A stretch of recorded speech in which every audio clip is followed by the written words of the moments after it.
செய்யணும்னு சொல்றாரு. அதை குறிச்சு நீங்க என்ன செய்வீங்க? கவலைப்படாதீங்க. என்னது பேசுவோம் என்று நீங்க என்னத்தை சொல்லுவோம் என்று நீங்க என்ன செய்வீங்க? கவலைப்படாதீங்க. அதை சொல்லிட்டு சொல்றாரு, நீங்கள் பேச வேண்டியவைகளை. அப்ப பேச வேண்டியது அந்நேரத்தில் நமக்கு போதிப்பார். அதே சொல்லுவோமா?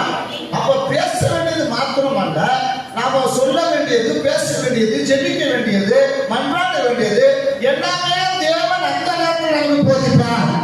இப்ப நாம யாருக்கும் என்ன செஞ்சவங்க போய் கையெழுதிக்க தேவையில்லை. ஐயோ எனக்காக ஜெபம் பண்ணுங்க, எனக்காக ஜெபம் பண்ணுங்க, எனக்காக ஜெபம் பண்ணுங்க, நீங்க என்ன செஞ்சவங்க போய் நிற்க வேண்டிய தேவையில்லை.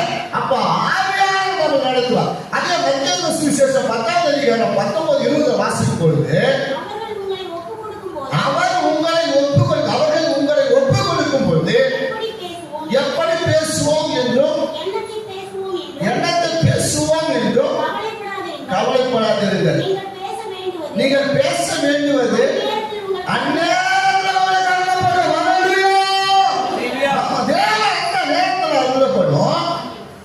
பேசுகிறவர் நீங்கள் அல்ல,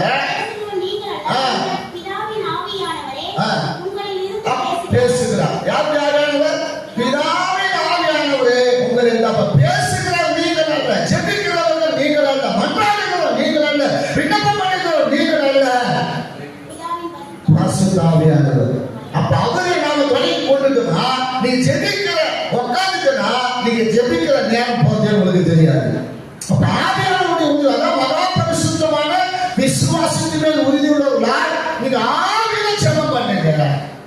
அப்ப ஆவியில ஜெபம் பண்ண நமக்கு என்ன பலன்? நித்திய ஜீவன். அதனால நன்மை என்ன? ஆசீர்வாதம்.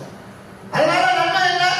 அவர்களுக்கு நம்ம என்ன செய்யணும்? நெருங்கி இன்னும் அதிகமா உறவாட வைக்கும்.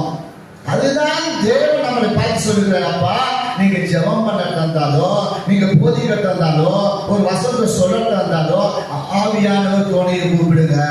பிதாவின் ஆவியானவர் எப்பொழுதுமே நம்மளோடு கூட இருந்து நமக்கு போதிப்பார், நமக்கு நடத்துவார், ஜெபிக்க வைப்பார். ஜெப ஆவியானவர், அந்த ஆவியானவர் நம்ம கூட கடந்து வரும்போது அவர் சகலத்தையும் பற்றி போதிப்பார். அது சத்தியமா இருக்கிறது, அது பொய் அல்ல. அவர் என்ன விரும்புகிறாரோ அதையெல்லாம் நம்மளை கொண்டு செய்ய இருக்கிறாரு, வல்லவராக இருக்கிறார். அந்த வல்லவர்கிட்ட நம்ம என்ன செய்யணும்? ஒப்புதா போதும். அதான் சொல்றாரு, எந்த சமயத்திலும் சகலவிதமான வேண்டுதலோடும் விண்ணப்பத்தோடும் ஆவியில ஜெபம் பண்ணணும். ஆவியில ஜெபம் பண்ணும் போது தேவன் சகல விதமான அற்புதங்கள், மலையாளங்கள், அதிசயங்கள் நம் வாழ்விலே அதே சொல்லுவோமா?